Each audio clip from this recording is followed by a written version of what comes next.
I thought I was building a home. Turns out I was just building their future on my dime. I didn't see it coming. Not really. You'd think after 28 years of doing my best, hustling my ass off in logistics, paying bills, renting apartments, and keeping my life together, I'd have some kind of sixth sense for selfish people. But here I was, fresh out of a nasty divorce, ready to start over in Chicago, and I thought I had found family again. It started with my sister, Chloe, just graduated from college, barely scraping by and living off whatever small freelance gigs came her way.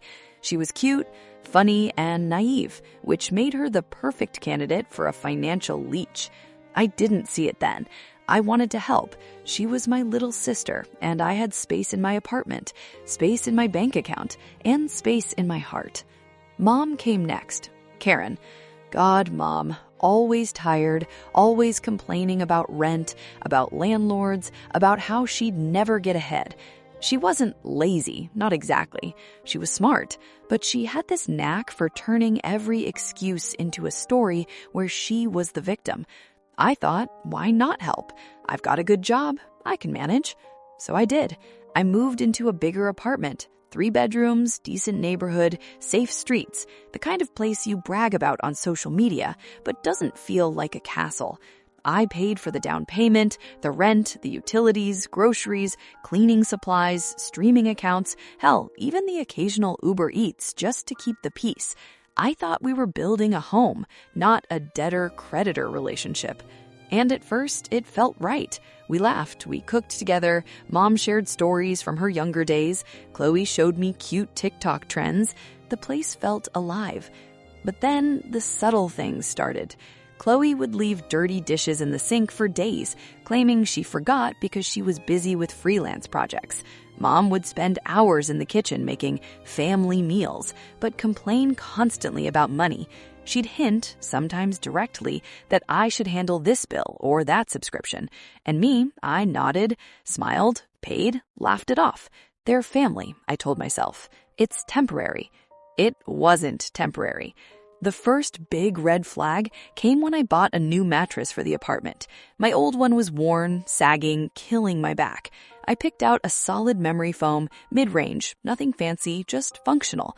I paid for it, delivered it, set it up. And 2 weeks later, I noticed Chloe using it for her naps during the day. Mom didn't even flinch. Not a thank you, not a hint of acknowledgement. They just assumed it was fair game.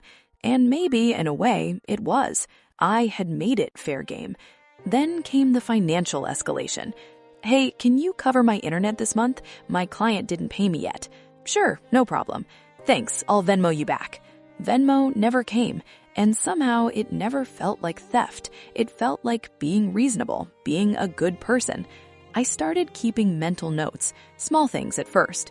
Chloe bought a new laptop case, just a small thing, without asking. Mom started scheduling a cleaning service, saying, "You probably won't mind, right?"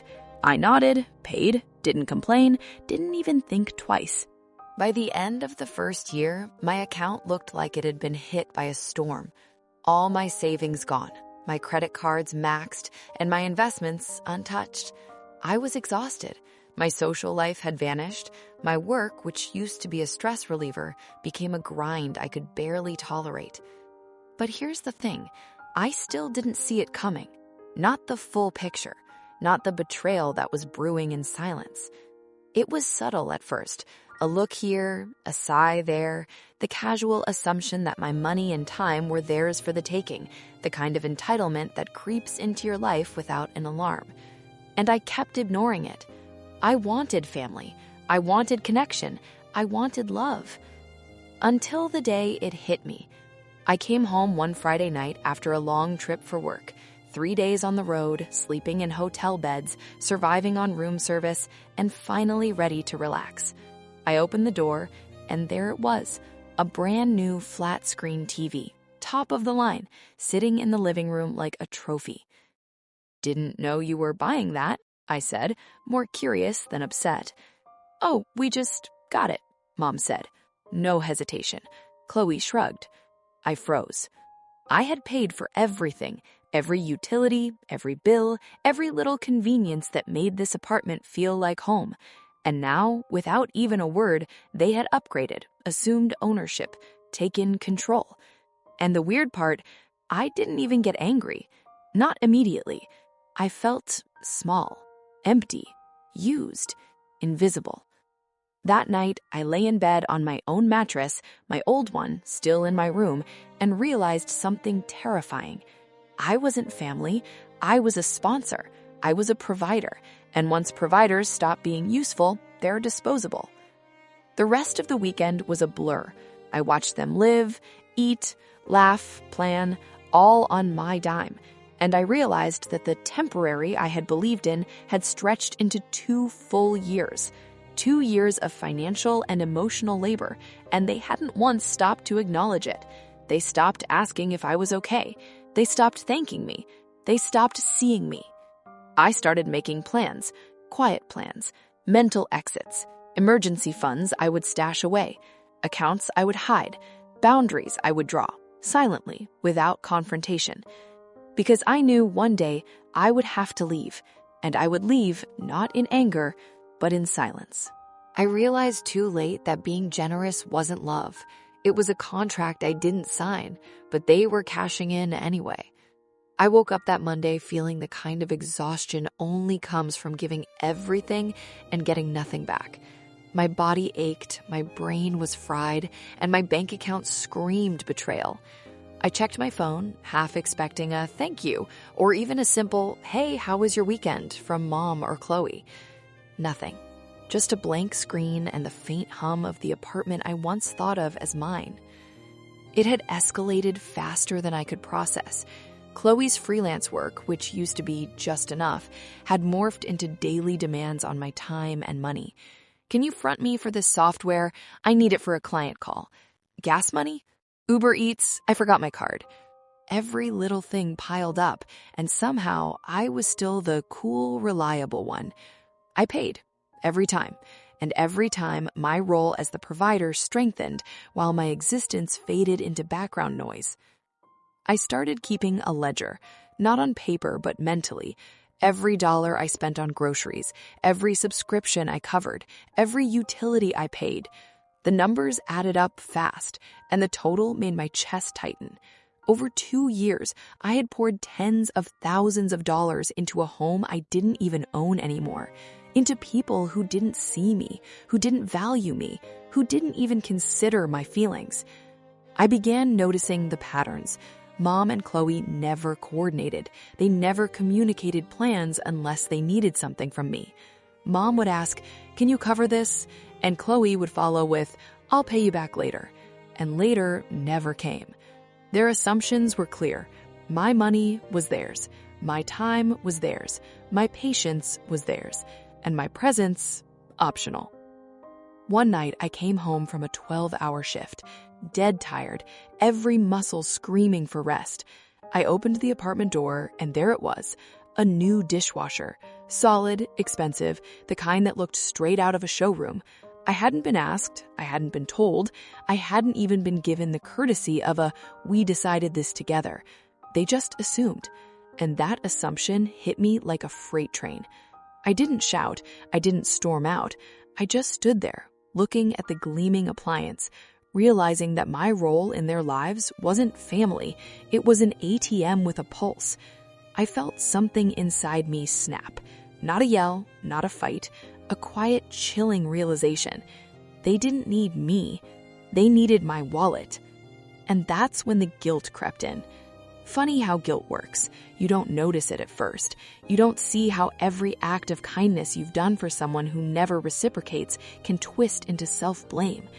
Maybe I'm selfish, I thought. Maybe I should have done more. But no, I had done everything. I had done too much, and they weren't grateful. They weren't even conscious of what they'd taken. The breaking point came during a weekend brunch. Chloe invited some of her friends over.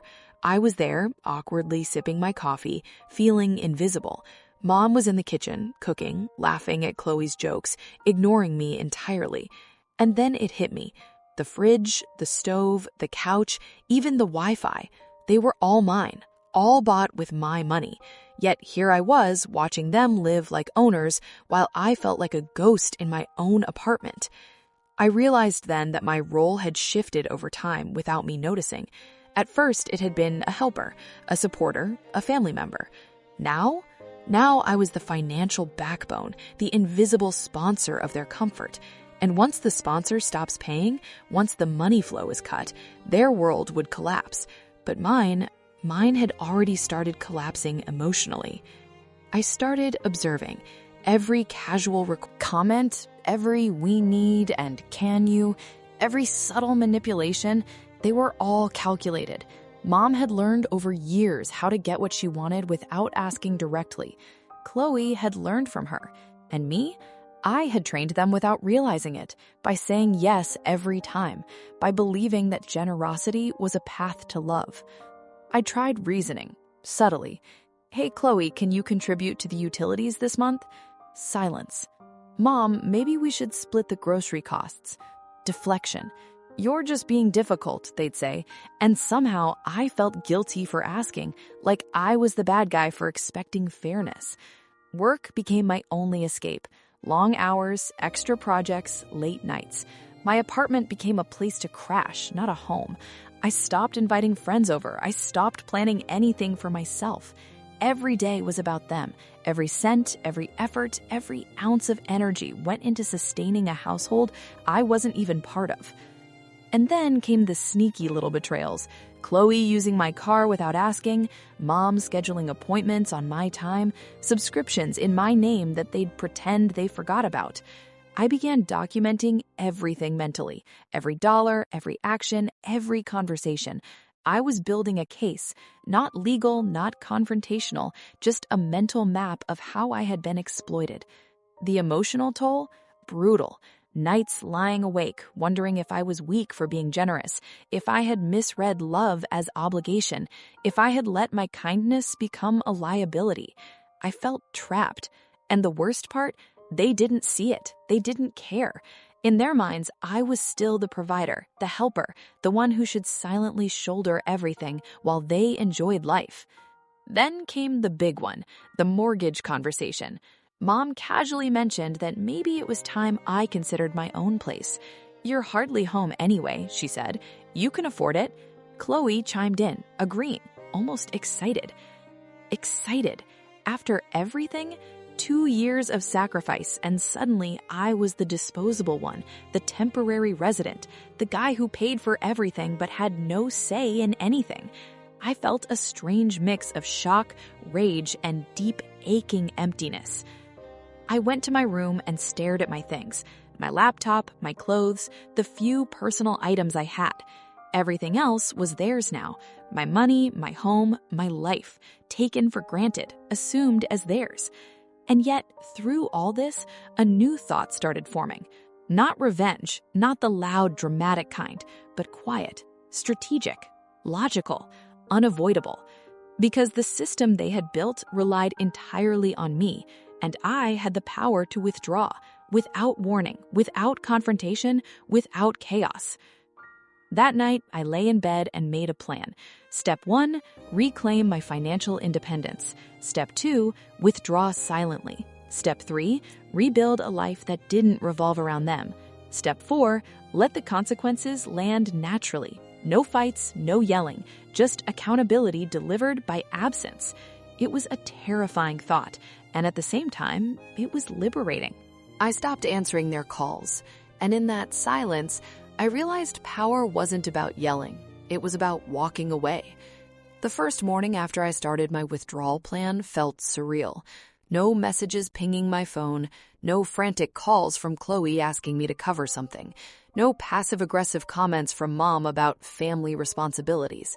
Just quiet, peaceful, heavy, and mine. I brewed coffee, sat on my small balcony, and looked at the city waking up. It was the kind of calm you don't notice until it's starkly contrasted with chaos. And man, it hit me. Freedom was quiet, subtle, almost invisible, but powerful. I started small. Step 1, cut off financial access. Shared streaming accounts, phone bills, Uber, cloud storage, all mine, all gone. Chloe had been using a card linked to my account for emergencies. Emergencies, apparently, were weekly. Card canceled. No notifications, no explanations, just done. Step 2, froze shared responsibilities. Grocery deliveries, utilities, Amazon orders, they now had to figure it out themselves. Step 3, communication change. I stopped replying immediately, sometimes hours, sometimes a day. I answered politely but briefly. No emotional labor, no advice, no hand-holding. The shift was immediate. Messages went from casual to confused, then irritated, then stressed. Chloe pinged me about something urgent. "Hey, can you help me with the client report?" I replied, "Hope you figure it out." No emojis, no tips, no tone softening it. She didn't like that. She left me on red. Mom called a few hours later, voice trembling slightly, trying the guilt angle. "I don't understand why you're being distant." I let her talk. I listened without responding emotionally. After she ran out of arguments, I said calmly, "I need space to focus on my life." Then I hung up. Watching them scramble without me was fascinating. Not satisfying in a petty way, it was enlightening. For years, I had mistaken obligation for love. I had thought giving everything made me valuable. Now I realized my presence had only been a convenience for them. And convenience, once removed, created urgency. They started making mistakes. Bills weren't paid on time. Subscriptions lapsed. Chloe had to cancel a client meeting because she couldn't access the software I used to pay for. Mom argued with the utility company about late payments. The house started feeling heavier for them. And I was lighter than I had been in years. I found a small apartment. Nothing flashy, nothing Instagram-worthy, just mine. No shared walls, no dependence. I moved slowly, intentionally, taking only what I needed. My laptop, clothes, a few personal items. The rest, let them deal with their mess. And the first night in my new place, man, I lay on a simple mattress, the ceiling with a tiny crack, the smell of fresh paint mixed with leftover boxes. But every inch of that space was mine. Mine to decide, mine to arrange, mine to live without being second-guessed or overshadowed. I slept like a king. For days, I reflected. Every time I had said yes when I wanted to say no. Every time I had ignored my own needs for their comfort. Every dollar I spent thinking it was love. It wasn't love. It was entitlement, and it took leaving to realize it. People don't change when you leave them, but their lives do. Mom started budgeting. Chloe started working overtime. They faced consequences. But here's the twist. They didn't blame themselves. They blamed the withdrawal. They assumed the world had become harder overnight, unaware that they had built a life entirely on someone else's resources. Meanwhile, my life improved. I started small, cooking my own meals, paying my bills on time, saving without guilt, investing for myself. I started going to the gym, reading, taking care of my mental health. Every small win compounded. Every quiet success reminded me that independence was priceless. Friends noticed. "You look different," one said. "Less stressed, happier." And I was. No drama, no guilt, no invisible chains. Just life, mine, without interference. Then came the unexpected bonus, opportunities. Projects at work I could actually focus on, networking without distractions, even dating without the weight of someone else's expectations. I was building a life, brick by brick, that didn't rely on anyone else's permission. And slowly, without me announcing it, I noticed the psychological shift in my family. Mom called less often. When she did, the tone was different. Less authority, more hesitation. Chloe tried to message, but the tone betrayed uncertainty. They had assumed I'd be available forever. I wasn't, and their world, once so comfortably funded, had grown a little chaotic. I never gloated, never rubbed it in. That's not revenge. Revenge is loud, messy, fleeting. Quiet revenge is invisible. It's the subtle withdrawal of resources, attention, and energy until the system collapses on its own. And that's exactly what happened. One night, Chloe texted, "Can we talk? Things feel off." My heart didn't race. I didn't panic. I didn't rush. I read it, smiled faintly, and replied, "I hope you figure things out." No extra words, no explanation, no return to old patterns. Mom tried the guilt again a week later. "We're family. You can't just disappear." I let it hang. "I'm focusing on my life," I typed. And that was it. No debate, no argument, just boundaries. For months, I rebuilt my financial life. Investments, savings, a clear budget. Every dollar accounted for me, not them. I even started traveling. Small trips, nothing flashy, just freedom. My energy, once drained by unreciprocated demands, returned. My confidence soared. I realized that a life built on self-respect was richer than any life built on sacrifice for others. And then came the ultimate lesson. People who exploit your generosity will always see you as optional. You can't reason with entitlement. You can't guilt trip them into gratitude. You can't fight a system they've designed to benefit themselves. All you can do is withdraw, rebuild, and let natural consequences fall. It's quiet, it's subtle, it's strategic, and it works. Months later, I heard through a cousin that they had downsized. The house I had funded, they sold. Chloe started paying rent. Mom learned to budget. Their world had shifted. But I didn't gloat. I didn't even feel victorious. I was done, complete, free. I built a life where I wasn't optional, invisible, or exploited. A life where my time, energy, and money were mine. And in that, I found true wealth. Not dollars, not material things, but peace, boundaries, independence, and self-respect. The final lesson? You can't force people to value you. You can't buy love or respect. You can only give yourself the gift of independence and let the system they relied on collapse on its own. And in that silence, you realize you've already won. Because the day you stop funding someone else's comfort is the day you finally afford your own peace.